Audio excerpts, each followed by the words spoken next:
The heavy door Gentleness. This is a story about the awake explorer whose ninth awakening adventure begins when she encounters a problem that refuses to yield to force. What looks like a stubborn obstacle becomes a lesson in discovering that gentleness is not weakness, and that pushing harder is not always the same as moving forward. The awake explorer arrived at a small retreat center just before noon. A handwritten sign pointed toward the garden, meditation hall, through courtyard. She followed the path until she reached an old wooden door. She pulled the handle. Nothing. She pulled harder. Still nothing. She planted one foot against the stone wall and yanked. The door did not move. Seriously? She tried pushing. Nothing. She stepped back. The door looked completely ordinary. A gardener nearby was trimming herbs. Is this locked? No. It's definitely stuck. The gardener smiled. It does that. The explorer grabbed the handle with both hands. Then I'll persuade it. She pulled. The handle squeaked. The door remained exactly where it was. The gardener watched. You're very persuasive. Thank you. That wasn't praise. She laughed despite herself. Then her smartwatch vibrated. Course correction. Gentleness does not fight what strength can meet without attack. She looked at the message, then at the door. Apparently I'm being corrected by furniture. She loosened her grip. The gardener walked over. Try lifting the handle slightly before you pull. The explorer did.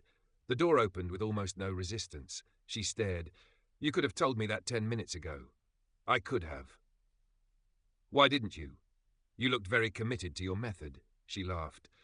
Inside the courtyard, several volunteers were setting up chairs. A young man was struggling with a folding table. It won't lock, he said. The explorer walked over. Want help? And together they forced the metal brace upward. It jammed. Harder, he said. They pushed. Nothing. The explorer stopped. Wait, she remembered the door. Instead of forcing the brace, she examined the hinge. A small latch was caught underneath. She moved it aside. Click. The table opened. The young man grinned. So the secret is not trying? No, the secret may be noticing what you're actually doing. Later, during lunch, the explorer received a message from a friend.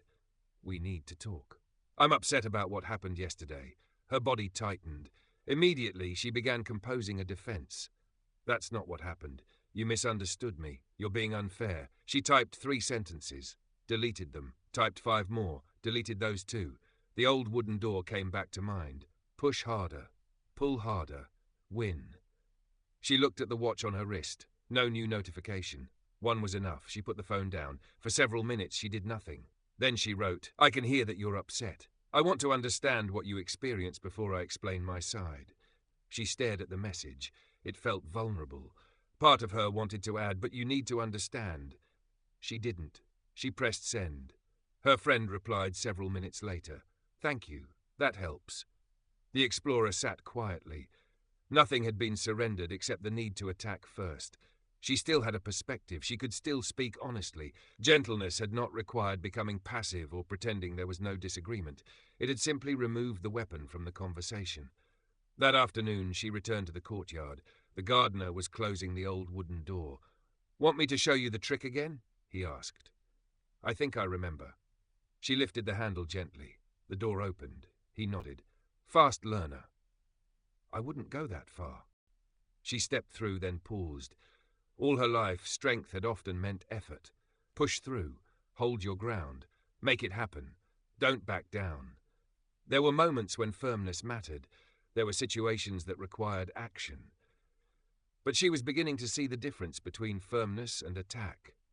One could be clear without being cruel. One could say no without hatred. One could meet resistance without becoming resistance. The explorer looked at her hand resting lightly on the door handle. She had spent 10 minutes fighting something that had opened the moment she stopped fighting it. As she walked toward the garden, she smiled. Maybe gentleness was not less strength. Maybe it was strength without the struggle to prove itself.